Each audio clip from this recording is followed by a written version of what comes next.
Good morning, students. It's Mithul Ashish. As you know, that last day we had studied about the culture of Russia. We were talking about the changes in society. Then we discussed about the industrial society and social changes, and then coming of socialism in Europe. Then we studied about the early socialist, and finally at the last of the video which I uploaded yesterday, we discussed about the Karl Marx and Friedrich Engels. And now we are going to talk about revolutionary groups. आज हम जो हम पहले पढ़ चुके हैं उसी से रिलेटेड आगे देखेंगे, और यहाँ पर लिखा हुआ है रेवोल्यूशनरी ग्रुप्स के बारे में, यानी कि क्रांतिकारी संगठनों के बारे में। तो देखते हैं, जैसा मैंने आपको एक्सप्लेनेशन के टाइम में भी बताया था कि अलग अलग ग्रुप फॉर्म हुए, जिसमें पेरिस कॉम्यून एक था, और पेरिस कॉम्यून जो था 1871 में मार्च 1817 में बनाया गया था फ्रांस के अंदर, क्योंकि उसका नाम पेरिस है तो आप इजीली रिकॉग्नाइज कर भी सकते हैं इसको इसी के अकॉर्डिंग। कॉम्यून का मतलब होता है ग्रुप या संगठन, और इसको जो बनाया गया था वर्कर्स के थ्रू बनाया गया, जो काम करने वाले मजदूर थे उनके थ्रू बनाया गया, क्योंकि उनकी कंडीशंस जो थी वो बहुत बुरी थी समाज में, और जो फैक्ट्रियों के मालिक थे उनके द्वारा उनका अच्छा सम्मान नहीं किया जा रहा था। और इस पेरिस कॉम्यून ने एक्सप्लॉयटेशन को लेकर, मोनोपोलीज़ को लेकर, मोनोपोली का मतलब कि कैपिटलिस्ट लोगों के, ताकतवर लोग, अमीर लोगों के फैक्ट्रीज़ के ऊपर कंट्रोल को जो था उन्होंने विरोध किया, और उन्होंने कहा कि उनको बराबर राइट्स मिलने चाहिए, उनके एक्चुअल राइट्स उनको मिलने चाहिए। इसके बाद एक दूसरा ग्रुप भी था जिसका नाम सोशल इंटरनेशनल, इसका नाम सेकंड इंटरनेशनल था, और इस सेकंड इंटरनेशनल ग्रुप की फॉर्मेशन जो थी वो भी फ्रांस के अंदर ही हुई थी, और बाकी इसके बाद वर्ल्ड के अलग अलग कंट्रीज़ में भी इस तरीके के ग्रुप्स बनने शुरू हो गए थे। 14 जुलाई 1889 को ये ग्रुप बना, और इसने जो था मई के अंदर 1 मई में उन्होंने अपना सॉलिडेरिटी डे बनाया, यानी कि उन्होंने अपनी मज़दूरों की एकता का दिवस मनाया, और फिर ये पूरे वर्ल्ड के अंदर मनाया जाने लगा, और इन्होंने मज़दूरों की एकता को पूरे वर्ल्ड के अंदर प्रमोट करा। इसके साथ साथ इंग्लैंड के अंदर, जर्मनी के अंदर, सभी जगह पर बेहतर मज़दूरों की कंडीशन को लेकर के, अधिकारों को लेकर के डिमांड क्रिएट होने लगी। सोशल डेमोक्रेटिक पार्टी जो थी जर्मनी के अंदर, उन्होंने अपनी पूरी पार्टी सोशल डेमोक्रेटिक पार्टी के नाम पर बना दी। उन्होंने जनता को सपोर्ट किया, और उसके बाद वो पार्लियामेंट्री इलेक्शन भी इस पार्टी के थ्रू जीते, और इस तरीके से देश की संसद के अंदर, देश की सरकारों के अंदर सोशलिज़म जो था वो एक मेजर इशू बन गया। इसके बाद अब हम बात करते हैं रशियन रेवोल्यूशन की सोशलिज़म से क्या रिलेशन था। तो जैसा मैंने आपको बताया कि रशियन रेवोल्यूशन जो था उसे बोल्शेविक रेवोल्यूशन भी कहते हैं, क्योंकि बोल्शेविक पार्टी से बिलोंग करता था। बोल्शेविक पार्टी ने इस आंदोलन को किया था मेनली। तो वर्ल्ड के अंदर जो कार्ल मार्क्स के जो मानने वाले लोग हैं वो ये मानते हैं कि फ्रेंच रेवोल्यूशन के मुकाबले रशियन रेवोल्यूशन ज़्यादा बेहतर है।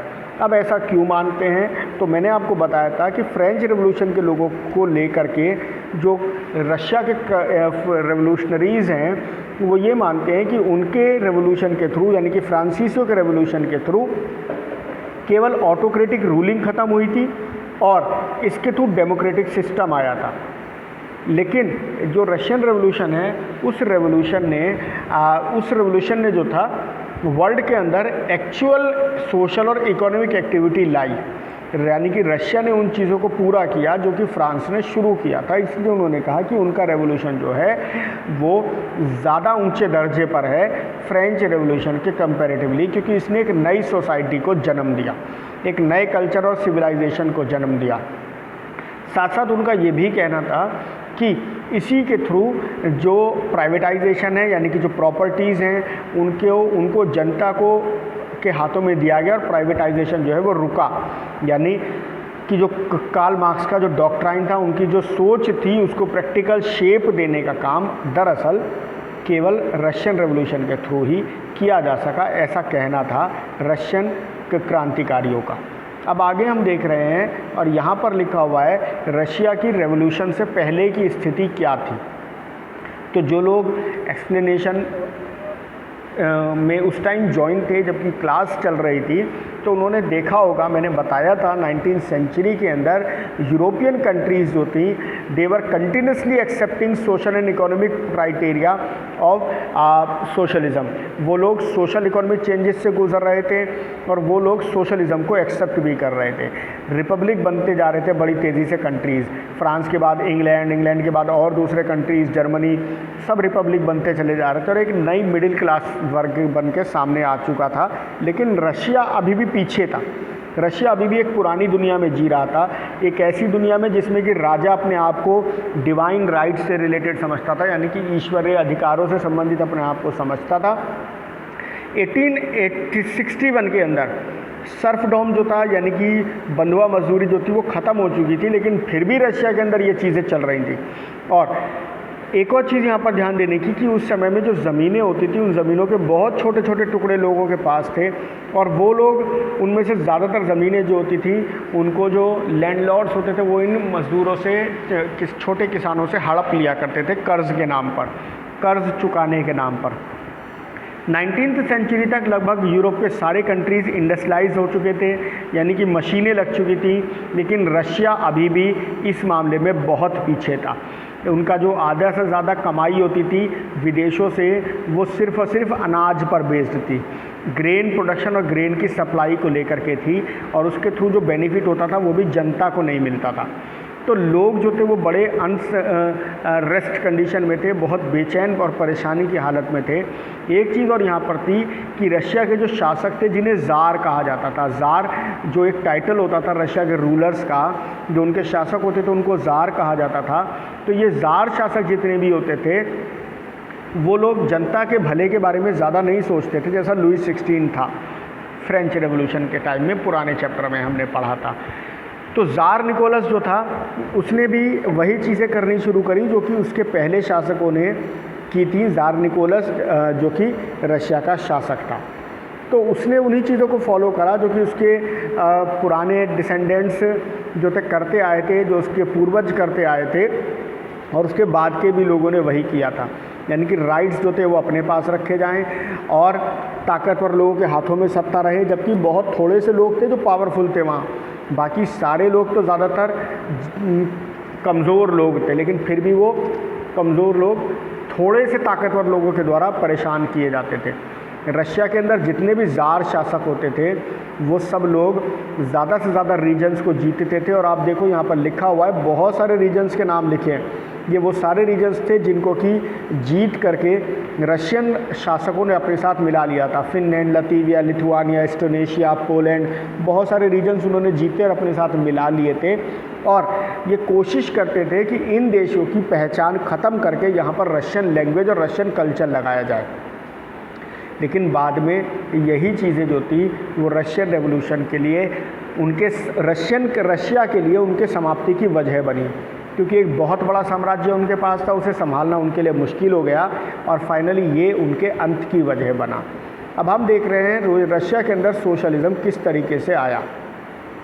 तो रशिया के अंदर सोशलिज़म को देखते हैं तो बहुत सारे सोशलिस्ट थिंकर जो थे वो ये मानते थे कि जो चीज़ें वर्ल्ड के अंदर चल रही हैं, जो चेंजेस वर्ल्ड के अंदर चल रहे हैं, वो चेंजेस रशिया के अंदर भी आने चाहिए, यानी कि यहाँ पर भी जनता की भलाई के लिए काम होना चाहिए।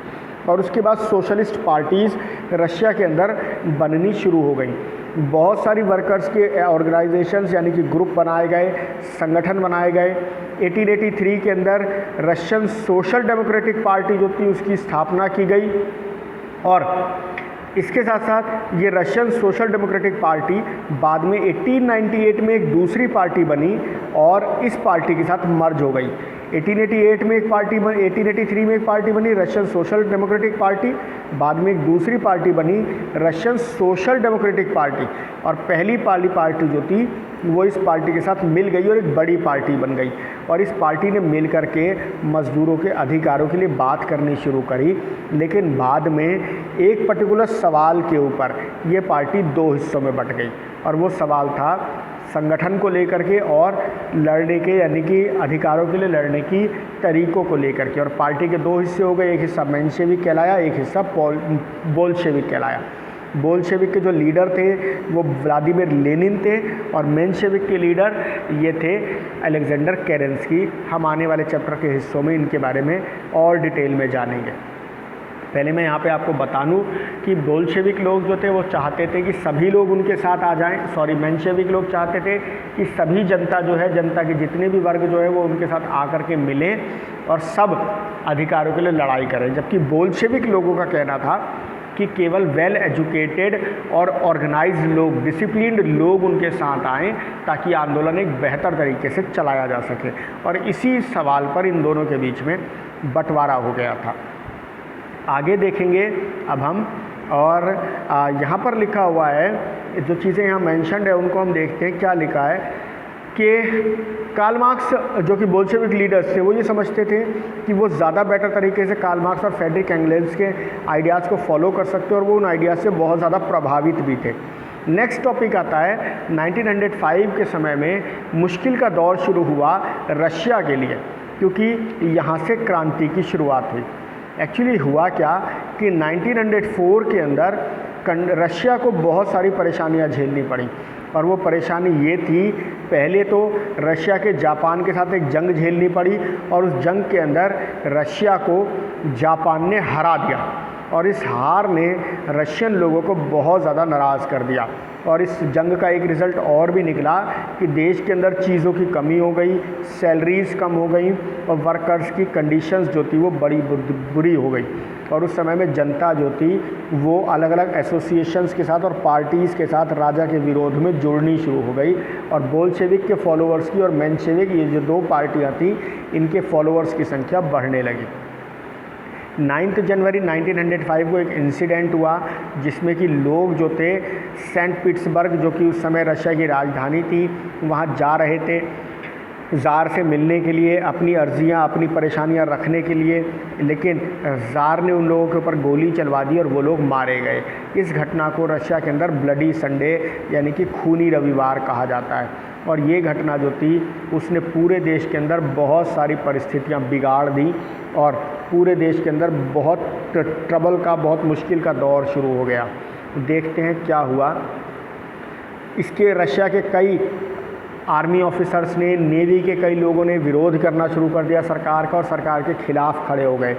एक नई ऑर्गेनाइजेशन जिसको सोवियत कहा गया ये बनाया गया और इसके अंदर कॉमन लोग शामिल हो गए। सोवियत्स के अंदर सारे देश के अंदर सोवियत बनाई जाने लगी। 1917 तक इस तरीके की बहुत सारी सोवियत बनी और इन सोवियत ने 1917 के जो आंदोलन हुआ आगे का, उसमें एक बड़ा रोल प्ले करा। देखते हैं, ज़ार जो था इस समय तक जनता की बात मानने को तैयार नहीं था, उसे कुछ परवाह भी नहीं थी, वो अपनी मज़े की ज़िंदगी जी रहा था। लेकिन लोगों की परेशानी बढ़ती जा रही थी। जब लोग लगातार ज़ार का विरोध कर रहे थे और ज़ार को लगा कि कंडीशंस बिगड़ रही हैं, तो अक्टूबर 1905 के अंदर उसने जनता को आज़ादी दे दी पॉलिटिकल एसोसिएशंस बनाने को लेकर, बोलने को लेकर और विरोध करने को लेकर, और एक ड्यूमा की यानी कि पार्लियामेंट की स्थापना करी गई देश के अंदर कि देश का संविधान बनाया जा सके। लेकिन जो पार्लियामेंट उसने एस्टेब्लिश करी, वो पार्लियामेंट उसने कुछ ही समय बाद अपने आप उसको डिसमिस कर दिया, और उसको डिसमिस करने के पीछे वजह उसने ये बताई कि ये उसके राइट्स को ख़त्म कर रहे हैं, क्योंकि बिल्कुल जैसा रशिया के फ्रांस के अंदर हो रहा था, वहाँ पर लुई 16 ने वहाँ की पार्लियामेंट को, नेशनल असेंबली को डिसमिस कर दिया था क्योंकि वो उसके राइट्स छीन रहे थे। तो वही यहाँ पर भी हुआ, ड्यूमा को डिसमिस कर दिया गया और उसके बाद नई ड्यूमा बनाई गई और उसके अंदर राजा ने अपने अधिकारियों को रखा, अपने पसंद के लोगों को रखा, ताकि उसके राइट्स जो हैं वो बचे रह सकें। जो संविधान बनाया जा रहा है उसमें उसके राइट्स की बात की जाए। और ये आंदोलन जो था इस तरीके से वो रशिया के लिए एक तरीके का 1917 का जो रेवोल्यूशन हुआ उसका ड्रेस रिहर्सल साबित हुआ, यानी कि एक प्रैक्टिस साबित हुआ असली आंदोलन के लिए। क्योंकि जो चीज़ें यहाँ पर हुई उन चीज़ों ने ही रशिया के अंदर एक बड़े 1917 में जो आंदोलन हुआ जिसने ज़ारिस्ट ऑटोनॉमी को पूरी तरीके से ख़त्म कर दिया, उसको लिए एक ड्रेस रिहर्सल की तरीके से इस आंदोलन ने रोल प्ले करा। I hope you got which you have learn earlier, जो आपने पहले सीखा था। मुझे लगता है अब आपने अच्छे से रिवाइज कर लिया होगा। Those who are still having any queries they can ask personally to me or in the class tomorrow. Thank you. Have a good time.